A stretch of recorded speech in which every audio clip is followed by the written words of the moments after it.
ஒரு எம்ஜிஆர் விஜய்க்கு மனசுக்குள்ள உள் மனசுல என்ன யாரோ உள்ள போய் சொல்லி இருக்கிறாங்க, சார் நீங்க எம்ஜிஆர். எம்ஜிஆருக்கு அன்னைக்கு இருந்த தொண்டர்கள் வேறு, அவர்களுக்கு இருந்த ரசிகர்கள் வேறு. அவருக்கு எல்லாம் உயிரை கொடுக்குற ரசிகர்கள் இருந்தாங்க, உங்களுக்கு இன்னைக்கு உயிரை எடுக்கிற ரசிகர்களா தான் இருக்கிறாங்க. முதல்வர் கனவில் அவர் நினைச்சிட்டே இருக்கிறார் நம்ம ஒரு முதல்வர் ஆகிறோம்னு.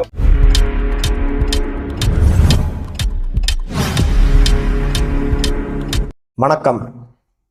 இன்னைக்கு நிகழ்ச்சியில நம்ம யாரை பத்தி பார்க்க போறோம்னா, பனையூர் பண்ணையாரும் தமிழக வெற்றி கழகத்தின் தலைவருமான திரு விஜய் அவர்களை பத்தியும், தமிழக வெற்றி கழகத்தின் தமிழகத்தில் அதோட அரசியல் செயல்பாடு எப்படி இருக்குன்னு தான் இந்த காணொலியில நம்ம பார்க்க போறோம். தமிழக அரசியலில் தன்னை ஒரு தவிர்க்க முடியாத கட்சியாக தன்னைத்தானே கருதி கொள்ளும் ஒரு கட்சினா அது தமிழக வெற்றி கழகம் தான். இதுக்கு காரணம் என்னன்னா, கடந்த ஒரு 15-20 தினங்களுக்கு முன்னாடி அதிமுக பொதுச் செயலாளர் திரு எடப்பாடி பழனிசாமி அவர்கள் தமிழக வெற்றி கழகத்துக்கு ஒரு நேரடியாவே ஒரு கோரிக்கை விடுக்கிறார். எங்களுடைய என்டிஏ கூட்டணியில நீங்களும் இணையுவதற்கு நான் விருப்பப்படுகிறேன். அதற்கு தமிழக வெற்றி கழகத்திலிருந்து என்ன ரிப்ளை போகுதுன்னா, எந்த கட்சிகளுடையும் நாங்கள் கூட்டணி வைக்க மாட்டோம், இந்த 2026 தேர்தலில் தனித்து போட்டியிடுவதாக நாங்கள் திட்டமிட்டுள்ளோம்.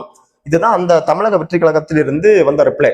சோ இப்போ ஒரு கட்சி தொடங்கி கரெக்டா ஒரு வருஷம் தான் ஆயிருக்கு. போன வருஷம் தான் கட்சி தொடங்கினாங்க. கரெக்டா ஒரு வருஷமான கட்சி ஒரு பொது தேர்தலில் தனியாக போட்டியிடுவது என்பது நடக்கக்கூடிய காரியமா? சோ அப்படி அந்த தைரியம் தமிழக வெற்றி கழக தலைவர் திரு விஜய் அவர்களுக்கு வர காரணம், அவர் தன்னை ஒரு எம்ஜிஆர் போலவே கருதி கொண்டிருக்கிறார். சோ ஏன்னா 1967 எலெக்ஷன் காலகட்டத்தில் நினைக்கிறேன், அப்ப திரு எம்ஜிஆர் அவர்களுக்கு எம்ஆர் ராதா எம்ஜிஆர் அவர்களை துப்பாக்கியால் சுடுகிறார். எம்ஜிஆர் அவர்களுக்கு களத்தில் காயம் ஏற்பட்டது. சோ அந்த எலெக்ஷன் கேம்பெயின்ல எம்ஜிஆரால் எலெக்ஷன் கேம்பெயின் பண்ண முடியல. சோ அப்ப அண்ணாதுரை அவர்கள் என்ன சொல்றாருன்னா, நீங்க எலெக்ஷன் கேம்பெயின் பண்ணா வாக்கு சாவடியில் உங்கள் புகைப்படத்தை மட்டும் வைத்தால் போதும், நீங்கள் குண்டடிப்பட்டு காயத்தோடு இருக்கும் புகைப்படத்தை மட்டும் வைத்தா போதும், எங்களுக்கு ஓட்டு தானாக விழுந்துரும்னு சொல்லி அந்த எலெக்ஷன் எம்ஜிஆர் தயவால அந்த எலெக்ஷனையும் ஜெயிக்கிறாங்க. சோ இப்படி தன்னை ஒரு திரு விஜய் அவர்களும் எம்ஜிஆரை போன்று தன்னை ஒரு மாஸ் லீடராக கருதி கொண்டுதான் எலெக்ஷன்ல நாங்க தனியா போட்டியிடுறோம், எங்களுக்கு எந்த கட்சியோட கூட்டணியும் தேவையில்லை, சோ நாங்க தனியா போட்டியிடுறோம், அந்த ஒரு நம்பிக்கை அந்த ஒரு முடிவுல இருக்கிறாரு. சோ தனியா ஒரு எலெக்ஷன்ல தனியா போட்டியிட வேணும்னா முதல்ல அந்தந்த கட்சிக்கு தமிழகத்தில் ஒவ்வொரு தொகுதிகளிலும் பூத் கமிட்டி ஸ்ட்ராங்காக இருக்க வேண்டும்.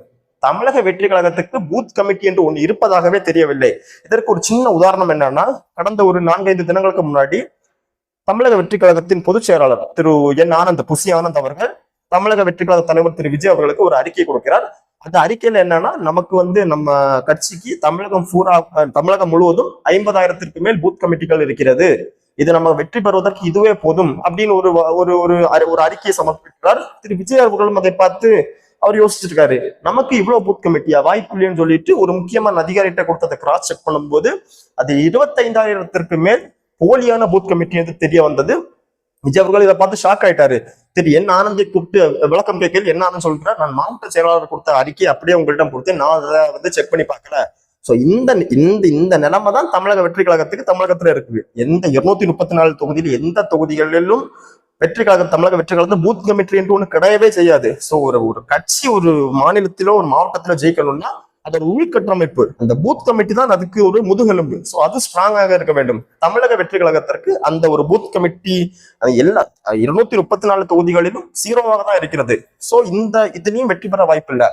சோ கட்சி நிர்வாகிகளை நம்புறாருன்னு பார்த்தா, கட்சி நிர்வாகிகளும் விஜய் அவர்கள் பெரியதாக நம்பும் கட்சி நிர்வாகி யாருன்னு பார்த்தால் திரு புசி ஆனந்த் அவர்கள் தான், தமிழக வெற்றி கழகத்தின் பொதுச் செயலாளர். சோ இவர் என்ன பண்றாருன்னா, இப்போ ஒரு 4-5 மாதங்களுக்கு முன்னாடி தமிழக வெற்றி கழகத்தின் மாவட்ட செயலாளர்கள் லிஸ்ட் வெளியே வந்துச்சு. சோ இந்த அனைத்து மாவட்ட செயலாளர்களுக்குமே புசி ஆனந்தருக்கு வேண்டப்பட்டவர்களும், புசி ஆனந்தருக்கு ஆனந்த் அவர்களுக்கு யார் காசு கொடுக்குறாங்களோ அவர்களை மட்டும்தான் திரு ஆனந்த் அவர்கள் மாவட்ட செயலாளராக நியமித்திருக்கிறார். இது தமிழக வெற்றி கழகத்திலே மிகுந்த சர்ச்சையை ஏற்படுத்தியது. அந்தந்த மாவட்டத்தில் இருக்கும் முக்கியமான தமிழக வெற்றி கழக நிர்வாகிகள் பிரஸ் மீடியாவை சந்திச்சு பல பேட்ட முறையிட்டாங்க. யாருமே இந்த கம்ப்ளைண்ட விஜய் அவர்களிடம் கொண்டு போகலான்னு பார்த்தா யாராலையுமே விஜயை சந்திக்க முடியாது. விஜயை நீங்க சந்திக்கணும்னா அதற்கு பொதுச் செயலாளர் ஆனந்த் அவர்களுடைய தயவால தான் சந்திக்க முடியும். தனியாக விஜய் யாரையுமே சந்திப்பது கிடையாது. ஒரு கட்சி தலைவர் ஒரு நிர்வாகிகளின் குறைகளை கேட்பதே கிடையாது. சோ இப்படி இருக்கும் பட்சத்தில் எப்படி அந்த ஒரு கட்சி அரசியல் ரீதியாக அது எப்படி வெற்றி பெற முடியும்? சோ நிர்வாகிகளுக்கு என்ன குறை இருந்தாலும் தானே முன் அதை கூப்பிட்டு சரிப்படுத்த வேண்டும், அதுவும் கிடையாது. சோ ஒரு ஒரு மகளிருக்கு இவரோட விஜய் அவர்களுடைய தமிழக வெற்றி கழகத்துடைய பேனர்களில் வீரமங்கை திரு வேலு நாச்சியார் அவர்களுடைய பேனர் அந்த போட்டோ அது வந்து காமராஜர் இந்த அம்பேத்கர் அவர்களுடைய வரிசையில் வீரமங்கை வேலு நாச்சியார் அவர்களுடைய படமும் இடம்பெற்றிருக்கும். தமிழக வெற்றி கழகத்தில் ஒரு பெண் தலைவர் யாருக்காவது ஒரு பெண் ஒரு கட்சியில ஒரு பெண் நிர்வாகி கொஞ்சம் ஃபேமஸா இருக்காங்கன்னு எல்லாருக்கும் தெரிஞ்ச ஒரே ஒரு பொண்ணுன்னா இந்த கோவையை சேர்ந்த வைஷ்ணவி அவர்கள். சோ அந்த வைஷ்ணவி அவர்கள் இன்ஸ்டாகிராமில் கொஞ்சம் பிரபலமான நபர். சோ அந்த வைஷ்ணவி அவர்கள் கோவை மாவட்ட செயலாளர்களை தாண்டி வாழ்ந்து விடுவாரோ, திரு ஆனந்த் அவர்களை தாண்டி வாழ்ந்து விடுவாரோ அந்த ஒரு பயத்துல அந்த வைஷ்ணவி அவர்களை கட்சியிலிருந்தே நீக்கப்படுகிறார். கட்சியில் அந்த அம்மாவுக்கு முக்கியத்துவமே கொடுக்கப்படவில்லை. இந்த பலமுறை தலைவர் திரு விஜய் அவர்களிடம் சொல்ல முயற்சித்தும் தலைவர் அவர்களை பார்க்க வந்து அவங்களுக்கு டைம் ஒதுக்கப்படவில்லை. சோ இதனால் விரக்தியில் இருந்த வைஷ்ணவி அவர்கள் திரு செந்தில் பாலாஜி அவர்களை பார்த்து உதயநிதி ஸ்டாலின் முன்னிலையில் வந்து திமுகவில் இணைஞ்சாரு. சோ இப்படி ஒவ்வொரு கட்சியில இருக்கவங்க நீங்க விஜய் அவர்கள் என்னன்னா ஆனந்த தான் முழுமையாக நம்பிக்கொண்டு இருக்கிறார். அவர் சொல்வது வேத வாக்கு, அவர் எது பண்ணாலும் கரெக்டா இருக்கும்னு சொல்லிட்டு இவர் மக்களை யாரையுமே சந்திக்கிறது. சோ சொந்த கட்சியிலே ஆனந்த் அவர்களுக்கே சொந்த கட்சி விஜய் அவர்களை விட ஆனந்த் அவர்களுக்கு தான் செல்வாக்கு இருப்பதாக தோன்றுகிறது. இதற்கு ஒரு சின்ன உதாரணம் என்னன்னா, கடந்த ஒரு 15 தினங்களுக்கு முன்னாடி தமிழகத்தில் ஒரு முக்கியமான இடங்களில் வருங்கால முதல்வரை திரு ஆனந்த் அவர்களின் பிறந்த நாளுக்கு வருங்கால முதல்வரை உங்களை வாழ்த்துகிறோம்னு பிளெக்ஸி பேனர்லாம் அடிச்சு ஓட்டிருக்காங்க. ஒரு கட்சி தலைவர் இருக்கும்போது ஒரு பொதுச் செயலாளருக்கு இந்த மாதிரி வருங்கால முதல்வரை நடிப்பது தமிழகத்தில் இதுவே முதல் முறை. திரு கருணாநிதி தலைவராக இருக்கும்போது அப்போது பொதுச் செயலாளர் நெடுஞ்செழியன் அவர்களுக்கு இந்த மாதிரி எதுவும் ஒட்டப்படவில்லை. இப்போது இருக்க எந்த கட்சியிலுமே ஒரு தலைவரை மீறி நெடுஞ்செயலாளர் வந்து ஒரு பொதுச் செயலாளர் வந்து அவ்வளவு ஃபேமஸான இடத்துக்கு போக முடியாது. சோ இவர் கட்சிக்குள்ளே தான் ராஜா, நான் சொல்லிதான் விஜய கேட்கிறாரு. சோ நீ தர வேண்டிய காசை ஒழுங்கா தந்து என்கிட்ட நீ காம்ப்ரமைஸா போனாதான் நீ வந்து தமிழக வெற்றி கழகத்தில் நீடிக்க முடியும்னு சொல்லி ஒரு பொய்யான பிம்பத்தை கிரியேட் பண்ணி சோ ஒரு அந்த கட்சி நிர்வாகிகள் மத்தியிலேயே திரு என் ஆனந்த் அவர்களுக்கு அதிருப்தி தான் இருக்குது. சோ இப்படி ஒரு நபரை தான் திரு விஜய் அவர்கள் அரசியலில் நம்ம ஜெயிப்பதற்கு முழுமையாக நம்பிக்கொண்டிருக்கிறார். சரி, இவர் தான் எப்படின்னு பார்த்தா அப்ப இப்ப வந்து ஒருத்தர் ஆதவ் அர்ஜுனான்னு ஒருத்தர் ஒரு அவர் வந்து விசிகாவில இருந்து பிரிஞ்சு போய் தமிழக வெற்றி கழகத்தில் இணைந்திருக்கிறார். சோ இவர் வந்து எப்படி தன்னை நினைச்சிருக்கிறார்னா, தன்னை ஒரு பிரசாந்த் கிஷோராக ஐபேக் நிறுவன தலைவர் திரு பிரசாந்த் கிஷோரை போன்று தன்னை நினைத்துக் கொண்டிருக்கிறார். பிரசாந்த் கிஷோரே ஒரு டம்மியான அரசியல் வியாபாரி தான் அவரு. சோ என்னன்னா, இந்த குதிரை பந்தயம் நடக்கும். குதிரை பந்தயத்துல பணக்காரவங்க என்ன பண்ணுவாங்கன்னா, ஜெயிக்கிற குதிரை மேல பெட்டு கட்டுவாங்க. சோ அதே மாதிரிதான் திரு பிரசாந்த் கிஷோர் அவர்கள் ஒரு மாநில அரசியலை கூர்ந்து கவனித்து அங்க யார் ஜெயிக்க போறாங்களோ அவங்கள்ட்ட போய் இந்த மாதிரி நாங்க உங்களுக்கு எங்க ஐபேக் நிறுவனம் உங்களுக்காக வேலை செய்யும், உங்களை கண்டிப்பாக வெற்றி பெற வைக்கும், அதுக்கு ஒரு 400 கோடி 500 கோடிங்கிறது ஒரு அமௌண்ட் வாங்கிடுவாங்க. சோ அப்படி வந்து ஐபேக் பிரசாந்த் கிஷோரே ஒரு டம்மியான ஆள் தான். சோ அதே மாதிரி வாய்ஸ் ஆஃப் காமன் என்ற ஒரு கம்பெனியை உருவாக்கி ஆதவ் அர்ஜுனா அவர்கள் தன்னை ஒரு பிரசாந்த் கிஷோராகவே கருதி கொண்டு அவர் விஜய்கிட்ட, சார் நான் உங்களை எலெக்ஷன்ல கண்டிப்பா ஜெயிக்க வைக்கல, என்கிட்ட இந்த மாதிரி ஒரு நிறுவனம் இருக்குன்னு சொல்லி போலியான ஒரு இதை கொடுத்து விஜய் ஏமாத்திட்டு தான் இருக்காரு. சோ இந்த 2 பேரையும் தான் திரு விஜய் அவர்கள் முக்கியமாக நம்பிக்கொண்டிருக்கிறார். சோ அங்க விஜயோட கட்சியிலே உள்கட்சியிலே 1008 பிரச்சனைகள் இருக்குது. ஆனா விஜய் அதை எதையுமே திரு விஜய் அவர்கள் அதை காது கொடுத்து கேட்பதில்லை. கட்சி நிர்வாகிகளுடைய குறைகளையும் கேட்பதில்லை. எதாக இருந்தாலும் திரு என் ஆனந்த் அவர்கள் மூலமாக தான் எல்லா குறைகளையும் கேட்டிருந்தார். சோ என் ஆனந்த பத்தியே குறை இருந்ததுன்னா அப்ப அதை யார்கிட்ட போய் சொல்ல முடியும்? சோ இப்படி வந்து விஜயோட அரசியல் உள்கட்சியில இவ்வளவு பிரச்சனைகள், ஒரு பூத் கமிட்டி சரி கிடையாது, இவ்வளவு பிரச்சனைகள் இருக்கு. சோ இதெல்லாம் ஒதுக்கி வைப்போம். சோ திரு விஜய் அவர்கள் சரி கட்சி தான் நமக்கு இது பிரச்சனை, மக்களாவது நமக்கு ஓட்டு போடுவாங்க அந்த ஒரு மைண்ட் செட்ல கூட இருக்கலாம். கட்சியில என்னதான் பிரச்சனை இருந்தாலும் சரி நம்ம வந்து இத்தனை வருஷங்கள் கிட்டத்தட்ட பல வருடங்களாக படங்களை நடத்தி கொண்டு இருக்கிறோம், மக்கள் மத்தியில் நம்ம பிரபலமானவர், சோ மக்களாவது நமக்கு ஓட்டு போடுவாங்க அந்த மாதிரி ஒரு இது பண்ணிட்டு தான் விஜய் அவர்கள் இதுவரை கட்சி தொடங்கி ஒரு வருடங்கள் ஆகியும் மக்களுக்கு ஆக்கப்பூர்வமாக எந்த ஒரு போராட்டங்களோ எந்த ஒரு மக்களுக்கு தேவையான எந்த விஷயங்களும் செய்யவில்லை. அதுக்கு ஒரு உதாரணம் என்னன்னா, சோ இங்க இப்ப சமீபத்தில் வந்து காஞ்சிபுரம் அந்த சைடு எல்லாம் மழை பெய்து அந்த மக்கள் பாதிக்கப்பட்டாங்க. காஞ்சிபுரம் செங்கல்பட்டு ஏரியாக்கள் எல்லாம் பொதுவாக மழை பெய்து அந்த மக்கள் வந்து தனது உடைமைகள் மற்றும் உடைகள் எல்லாத்தையுமே எடுத்து வீடு எல்லாமே திறமட்டாகி ரொம்ப கஷ்டப்பட்டாங்க. சோ ஒரு கட்சி தலைவர் வந்து இந்த மாதிரி ஒரு ஃபிளட்ல பாதிக்கப்பட்ட மக்களுக்கு உதவி பண்ணணும்னா என்ன பண்ணணும்? அவரே நேரடியாக அந்த இடத்திற்கு சென்று மக்களுக்கு தேவையான உணவு உடைகள் இதெல்லாம் நேரில் அந்த இடத்துல கொண்டு கொடுத்து மக்களுக்கு ஆறுதலா இருக்கணும், நான் உங்க கூட இருக்கிறேன்னு. ஆனா திரு விஜய் அவர்கள் அதுக்கு மாறா என்ன செஞ்சாருன்னா, எல்லா மக்களையும் அவங்களே எங்கேயோ ஒரு மூலையில கிடந்து கஷ்டப்பட்டு இருக்க எல்லா மக்களையும் நீங்க பனையூருக்கு வந்துருங்க, இங்க வந்து நலத்திட்டங்கள் உதவிங்களும் இங்க வாங்கிட்டு போங்கன்னு சொல்லி அதுல மக்கள்களை எல்லாம் பனையூர் அவருடைய கட்சி அலுவலகத்துக்கு வர வைத்து அங்கிருந்து அவர் நலத்திட்ட உதவிகளை கொடுக்குறாரு. ஒரு மக்களுக்கு இவ்வளவு கஷ்டத்திலையும் மக்களை நீங்க நேர்ல போய் சந்திக்காம இவர் ஒரு பலர் இவர் மேல என்ன விமர்சனம் வைக்கிறாங்கன்னா, திரு விஜய் அவர்கள் அரசியலில் ஒரு ஒர்க் ஃப்ரம் ஹோம் அரசியல்வாதியாகத்தான் திகழ்கிறார். அது உண்மைதான். மக்களுக்கு என்ன பிரச்சனை வந்தாலும் அவர் எதுக்குமே அவர் நேர்ல வர்றது கிடையாது. நீங்க பனையூர் வந்துருங்க, சோ நான் பனையூர்ல வச்சு உங்களை நான் ஹெல்ப் பண்றேன், நீங்க பனையூர்ல என்ன பாருங்க. அது அதே மாதிரி இந்த 10 மற்றும் 12ஆம் வகுப்புகளில் 234 தொகுதியிலும் நல்ல மதிப்பெண்கள் எடுத்தவங்களுக்கு பரிசு கொடுத்தாரு. சோ அதையும் ஒவ்வொரு தொகுதியில கொடுத்தாரு. அதுவும் இல்ல, அவங்களே அந்த படிக்கிற ஸ்டூடெண்ட்ஸையும் நீங்க எல்லாரும் பனையூர் வந்துருங்க, அங்க வச்சு நான் உங்களுக்கு நலத்திட்ட உதவிகள் பண்றேன் அப்படின்னு சொல்லிட்டு அது ஒரு கட்சியா இல்ல ஒரு ஒர்க் ஃப்ரம் ஹோம் ஆபீஸான்னு கூட தெரியாம இது பண்ணிட்டு இருக்காரு. சோ ஏதாவது ஒரு அரசியல், சரி இது கூட விடுங்க, சரி மக்கள் அவர் பார்க்க முடியல, அவர் போனா அவருக்கு ரசிகர்கள் இருக்கா, கூட்டம் கூடும், அதனால நீங்க பார்க்க முடியலன்னு கூட நீங்க வச்சுக்கோங்க. ஒரு முக்கியமான தலைவர்களுக்கு பிறந்த நாள், அந்தந்த தலைவர்களுக்குன்னு அந்தந்த அவர் பிறந்த முக்கியமான இடங்கள்ல சிலைகள் இருக்குது. பொதுவாகவே சென்னையிலேயே பல இடங்களில் சிலைகள் இருக்குது. சோ ஒரு முக்கியமான பல தலைவர்கள் பிறந்த நாளோ நினைவு நாளோ இவர் என்ன பண்றாருன்னா, அந்த போட்டோவை தனது கட்சி அலுவலகத்தில் வைத்து அங்க வச்சே பூவை போட்டுட்டு அங்க வச்சே ஒரு வணக்கம் செலுத்திட்டு போயிட்டு இருக்காரு. சோ மக்களோட அடிப்படை பிரச்சனைகள், ஒரு அரசியல் தலைவர்களுக்கு ஒரு முன்னோடியான தலைவர்களுக்கு ஒரு மரியாதையை செலுத்துறோம், எதற்குமே இவர் வெளியே வரதில்லை. சோ இவருக்கு முதலா வெளியே வந்ததுன்னா கடந்த விக்ரவாண்டி அந்த தமிழக வெற்றி கழகத்தின் முதல் மாநாடு விக்ரவாண்டி நடந்துச்சு, அதுக்கு வெளியே வந்தாரு. சோ இப்ப 2வது மாநாடு இந்த மாதம் கடைசியில் மதுரையில் பாராப்பட்டி என்ற ஒரு கிராமத்தில் நடக்கிறது. சோ அதுக்கும் வெளியே வராரு. சோ இதற்கு முன்னாடி இவர் வெளியே வரதுல என்ன பிரச்சனைனா, இவரோட தொண்டர்கள், இவரோட தொண்டர்களை தான் இவர் தொண்டர்கள் இல்ல, மன்னிக்கவும் தொண்டர்கள், இவர்களுக்கு இருப்பது தொண்டர்கள் கிடையாது, ரசிகர்கள். இவர் இத்தனை வருஷமா படம் நடிச்சிட்டு அதுல உள்ள ஒரு ரசிகர்கள் தான் இருக்கிறாங்க. இந்த ரசிகர்கள் அனைவருடைய இதுவுமே வாக்கு வங்கியாக மாறுமான்னு அது கேள்விக்குறித்தான். சோ இந்த ரசிகர்களை இவர் ரசிகர்கள் நம்பிதான் இவர் இருக்காரு. சோ இந்த ரசிகர்கள் எப்படி பண்ணிட்டு இருக்காங்கன்னா, இந்த திருப்புவனத்துல அஜித்குமார் ஒருத்தர போலீஸ் கஸ்டோடியல்ல இறந்தாரு. சோ அவருக்கு சென்னையில சிவானந்த சாலையில் திரு விஜய் அவர்கள் ஒரு கண்டன ஆர்ப்பாட்டம் நடத்தினார். சோ இந்த கண்டன ஆர்ப்பாட்டத்திற்கு முதலில் காவல்துறை அனுமதி மறுக்கப்பட்டது, பிறகு அனுமதி கொடுத்தாங்க. சோ இந்த கண்டன ஆர்ப்பாட்டத்துல விஜய் பேசி முடிக்கிறார். முடிச்சுட்டு விஜய் கிளம்பும் போது இந்த தொண்டர்கள் என்ன பண்றாங்கன்னா, சோ இப்ப நார்மலாகவே இந்த பைபாஸ் 4 வழி சாலையில ரெண்டு சைடுமே 2 வழி சாலைகள் இருக்கும், நடுவுல பேரிகார்டு பிளஸ் செடிகள் எல்லாமே நட்டு வச்சிருப்பாங்க.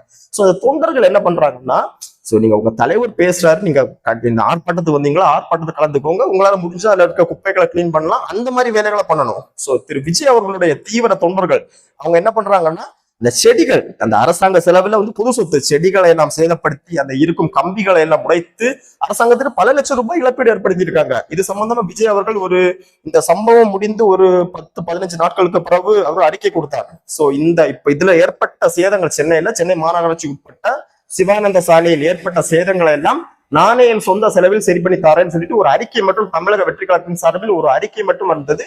ஃபர்தரா அந்த அறிக்கை மட்டும் வந்தது, அந்த அறிக்கைக்கு எந்த நடவடிக்கையுமே கிடையாது. சோ இப்படிப்பட்ட இப்படி தொண்டர்கள் பல இடங்கள்ல பிரச்சனை பண்ணிட்டு இருக்காங்க. சோ இப்படிப்பட்ட தொண்டர்களை வைத்துதான் திரு விஜய் அவர்கள் தன்னை ஒரு முதல்வர் கனவில் அவர் நினைச்சிட்டே இருக்கிறார், நம்ம ஒரு முதல்வர் ஆகிறோம்னு. சோ இப்படி நீங்க ஒரு எதிர்கட்சி கூட இல்லை, நீங்க ஒரு கட்சியாவே இதுவரை அங்கீகரிக்கப்படவில்லை, உங்களுக்கு ஒரு வார்டு கவுன்சிலர் கூட கிடையாது. சோ இப்படி இருக்கும்போது நீங்க உங்களுடைய தொண்டர்கள் பொதுமக்கள் யூஸ் பண்ணும் பொருட்களுக்கு இவ்வளவு ஒரு பொது சொத்துக்கு இவ்வளவு சேதம் விளைவிக்கிறாங்களே, நாளைக்கு ஒருவேளை நீங்க ஜெயிச்சு முதல்வர் ஆயிட்டீங்க, சோ உங்க தொண்டர்களோட நிலைமை எடுத்து பாருங்க.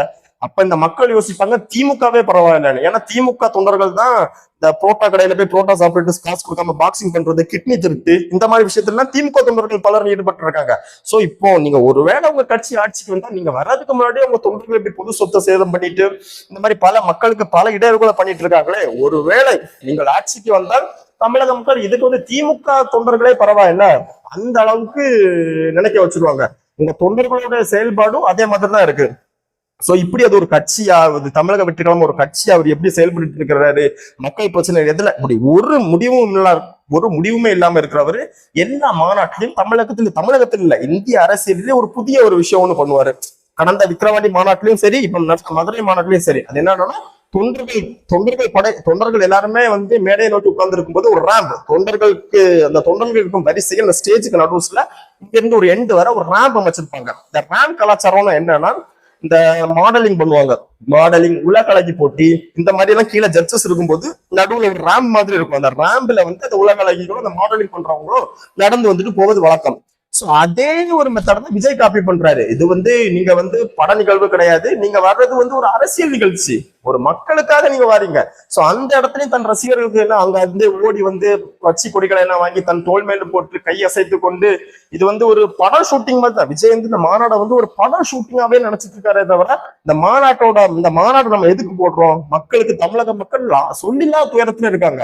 சோ மக்களோட பிரச்சனைகளை எதிர்த்துக்கூடிய நாங்க ஆட்சிக்கு வருவோம், நாங்க உங்க கூட இருக்கணும், அதை பத்தி எதுக்குமே அவர் கவலை இல்லாம ஒரு சினிமா ஷூட்டிங் மாதிரி தான் இந்த மாநாடு. 2 மாநாடுமே ஆல்ரெடி முடிந்த மாநாடும் சரி, இப்ப நடக்க போற மதுரை மாநாடும் சரி, ஒரு எலெக்ஷன் ஷூட்டிங்காவே தான், ஒரு படம் ஷூட்டிங்காவே தான் அவங்க பண்ணிட்டு இருக்காங்க. சோ அந்த ரேம்ல நடந்து வருவாங்க. சோ இது ஒரு தமிழகத்திலே இந்த கலாச்சாரம் யாருமே கொண்டு வரல. இவரை பார்த்து நம்ம அண்ணன் சீமான் இதை காப்பி பண்ணிட்டாரு. சோ அவர் பண்றாரு, இது வந்து என்ன இதுன்னு தெரியாம இவர் அடுத்தது திரு சீமான் அவர்கள் சமீபத்தில் ஒரு மாநாடு போட்டார். சோ அவரும் அதுல வந்து இந்த மாதிரி ரேம்ப் எல்லாம் போட்டு அவரும் நடந்து வராரு. சோ இவங்க என்ன மக்களுக்காக தான் உண்மையில இவங்க எல்லாம் கட்சி நடத்திட்டு இருக்காங்களா, இல்ல வந்து தன்னை பிரபலப்படுத்திக் கொள்ளவும், இல்ல தன்னை வந்து விஜய் அவர்கள் நான் ஒரு சினிமால இருந்து வந்திருக்கிறேன், சோ தன் கட்சிக்காரர்களை வந்து ஒரு தொண்டர்கள், அவங்க வந்து தொண்டர்கள் கூட ஒரு ரசிகர்களாக தான் பார்த்து அந்த மாதிரி அவர் வந்து இந்த மாதிரி விஷயங்கள் எல்லாம் மக்கள் தேவையான போராட்டங்கள் எதுலையுமே இது பண்றது கிடையாது.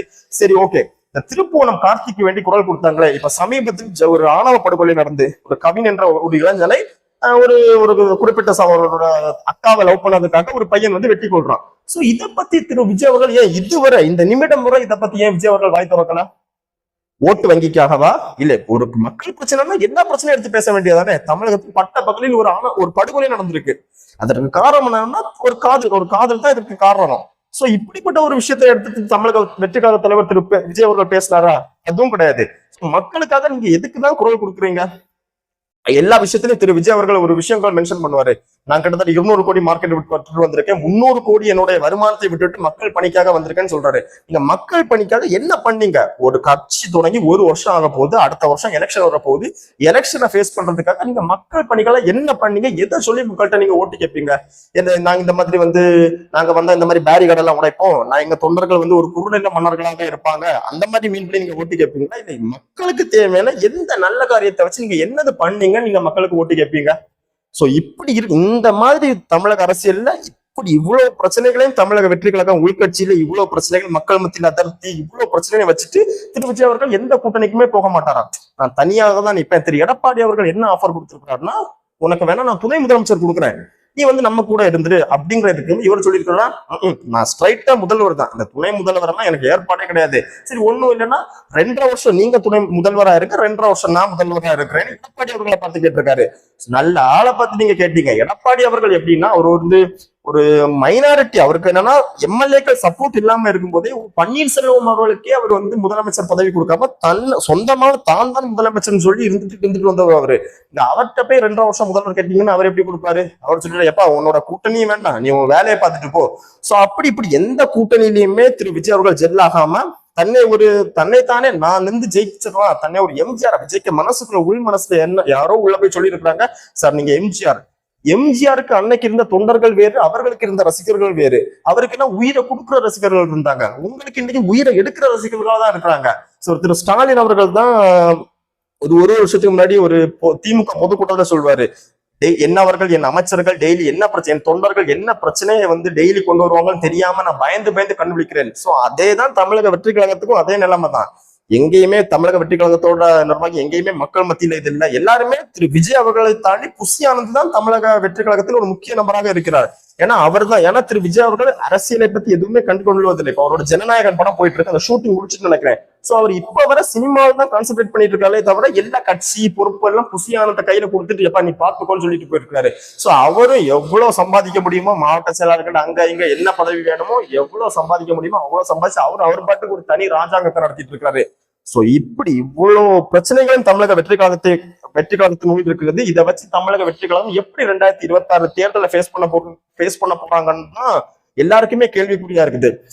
சோ இப்ப எல்லாருமே மெயினா இவ்வளவு குற்றச்சாட்டுகள் விஜய்க்கு மேல விஜய் மேலேயும் விஜயோட கட்சி மேலே வச்ச பிறகு எல்லாரும் பொதுவா சொல்ற ஒரு அரசியல் நிபுணர்களா இருந்தாலும் சரி, விஜயோட நிர்வாகிகளா இருந்தாலும் சொல்றது சரி, என்ன அவங்க மெயினா சொல்றாங்கன்னா, எங்க தலைவர் வந்தாங்கன்னா 1 லட்சம் 2 லட்சம் பேர் கூடுறாங்க, நாங்க ஒரு பொதுக்கூட்டம் நடத்தினா 10 லட்சம் பேர் 5 லட்சம் பேர் கூடுறாங்க.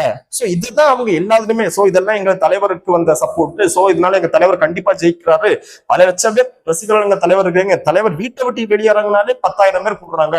இதுதான் எல்லாரும் சொல்ற ஒரே இது தமிழக வெற்றி கழகத்தை பத்தியும் ஒரு பிளஸ்ஸா ஒண்ணு சொல்லணும்னா எல்லாரும் இதே தான் சொல்றாங்க. இதுக்கு ஒரு சின்ன உதாரணம் என்னன்னா, இப்ப சமீபத்தில் திவாகர்னு ஒருத்தர் வந்து இன்ஸ்டாகிராம்ல ரொம்ப ஃபேமஸா இருக்காரு. அவர் வந்து ஒரு ஆக்டிங்கே தெரியாம ஒரு கோமாளித்தனமாக பண்ணி கொண்டு இருப்பாரு. அவரு வீட்டை விட்டு வெளியே வந்தாங்க. அவர் ஒரு கடைக்கு போனாலும் 50 பேர் கூடுறாங்க. சோ அதுக்காக அவர் எலெக்ஷன்ல வந்து நான் ஜெயிச்சுன்னு சொல்ல முடியுமா? அதே போல திரு ஜிபி முத்து அவர்கள், அவர் ஒரு கடைக்கு ஒரு பொது வழியில வந்தா கூட அவரை பார்த்து செல்ஃபி எடுக்க ஒரு 50,000 பேர் கூடுறாங்க. சோ இதனால இவர்கள் எல்லாமே தன்னை நானும் ஒரு மாஸ் லீடர் தான் அந்த மாதிரி கருத முடியுமா? சோ திரு விஜய் அவர்களுக்கு ரசிகர்கள் இருக்கிறாங்க, அதை நான் மறக்கவே இல்லை. திரு விஜய் அவர்களுக்கு ரசிகர்கள் பல லட்சம் ரசிகர்கள் இருக்கிறாங்க. விஜய் ஒரு நல்ல நடிகர், ஆனால் ஒரு நல்ல அரசியல்வாதியா என்று கேட்டால் இல்லை. விஜய்க்கு இருக்க இவ்வளவு ரசிகர்களும் அது வாக்காக கன்வெர்ட் ஆகுமா? சரி, ரசிகர்கள் இருக்காங்க, 10 லட்சம் ரசிகர்கள் இருக்காங்க. அந்த 10 லட்சம் ரசிகர்களும் வாக்கா கன்வெர்ட் ஆகுமா? சோ அதுல எத்தனை பேர் வாக்கு போடுறாங்க? சரி, சப்போஸ் இந்த 234 தொகுதியில திரு விஜய் அவர்கள் தனித்து சட்டமன்ற தேர்தலில் போட்டியிட்டு இருக்கிறார். சரி, விஜய் எந்த தொகுதியில இருந்தாலும் டெபாசிட் வாங்குவாரு, ஜெயிக்கிறதுக்காக வாய்ப்பு இருக்கிறான்னு சொல்லலாம். விஜய் தவிர விஜய் கட்சியுடைய தமிழக வெற்றி கழகத்தின் வேற ஒரு தலைவர்கள் மக்கள் மத்தியில கொஞ்சம் பிரபலமா இருக்காங்க, இவங்க நின்றா கண்டிப்பா ஜெயிக்கும் ஏதாவது ஒரு தலைவர்களை மக்கள் சொல்ல முடியுமா? யாருமே கிடையாது. புசி ஆனந்தெல்லாம் ஒரு தொகுதியில இருந்தாருன்னா சொந்த கட்சி நிர்வாகிகளே அவரை தோக்கடிக்கிறதுக்கு வேலை பார்ப்பாங்க. ஏன்னா அன்னைக்கு என்கிட்ட காசு வாங்கிட்டு தானே எனக்கு பண்ண, நான் எதுக்கே உன்னை ஜெயிக்க வைக்கணும், அந்த கான்செப்ட்ல. சோ இப்படிப்பட்ட ஒரு உள்கட்ட வெற்றி திரு விஜய் அவர்கள் வைத்து விட்டு எப்படி 2026 தேர்தல்களை சந்திக்க போகிறாருங்கன்னா ஆர்வலாக மக்களை போலதான் நானும் எதிர்பார்க்கிறேன். விஜய் அவர்கள் ஒருவேளை ஜெயிச்சு ஏதாவது எம்எல்ஏ ஆகி ஏதாவது, ஏன்னா தமிழகத்தில் எம்ஜிஆருக்கு பிறகு எந்த நடிகர்களாலும் முதலமைச்சர் பதவி என்ற கனவை நினைத்து கூட பார்க்க முடியவில்லை யாராலையுமே. எம்ஜிஆர் அவர்களுக்கு பிறகு தமிழகத்தில் பல நடிகர்கள் கட்சி தொடங்கினார்கள், யாராலையுமே அரசியலில் கோலோச்ச முடியவில்லை. கொஞ்சம் ரொம்ப இல்லாம ஓரளவு கொஞ்சம் மக்களால் ஈர்க்கப்பட்டவர் தான் திரு விஜயகாந்த் அவர்கள். அவர்களுக்கும் அரசியல் அந்த கட்சியை இப்போ கட்சி இருக்குதா இல்லையா என்கிற நிலைப்பாடு இருக்கு. சோ இப்படி விஜயகாந்த் மட்டும்தான் ஓரளவு ஒரு 20 எம்எல்ஏ 22 எம்எல்ஏ தேமுதிகவில் வச்சு அவரு ஓரளவு கொஞ்சம் அரசியல் பண்ணிட்டு இருந்தாரு. மற்றபடி யாருமே தமிழக எம்ஜிஆர் அவர்களுக்கு அப்புறம் தமிழக அரசியல் எந்த ஒரு நடிகரையுமே மக்கள் ஏற்றுக்கொள்ளவில்லை. திரு விஜய் அவர்களையாவது மக்கள் ஏற்றுக்கொள்கிறாரா என்பதை நாம் 2026 சட்டமன்ற தேர்தலில் தான் பார்க்க முடியும். ஒருவேளை விஜய் ஏதாவது ஒரு எம்எல்ஏ 2 எம்எல்ஏ ஜெயிச்சு ஏதாவது ஒரு கட்சி கூட கூட்டணி போய் அரசியல் தமிழக வெற்றி கழகத்தை கண்டினியூ பண்றாரா, இல்ல படுதோல்வி அடைந்து தமிழக வெற்றி கழகத்தை மக்கள் நீதி மையம் தேர்வு, இப்ப கமல்ஹாசன் இருக்கிற மக்கள் நீதி மையத்தை திமுக கூட இணைத்துட்டு அவர் அங்க எம்பி ஆயிட்டு போன மாதிரி, சோ இவரும் அந்த மாதிரி ஏதாவது ஒரு கட்சி கூட இணைத்து விட்டு, இல்ல கட்சியே வேணா புசியானந்த் கையில கொடுத்து விட்டு படம் நடிக்க போறாரா என்பதை காலம்தான் பதில் சொல்லும். அதற்கு நாம் பொறுத்திருந்தான் தான் பார்க்க வேண்டும். தொடர்ந்து இணைந்திடுங்கள். நன்றி.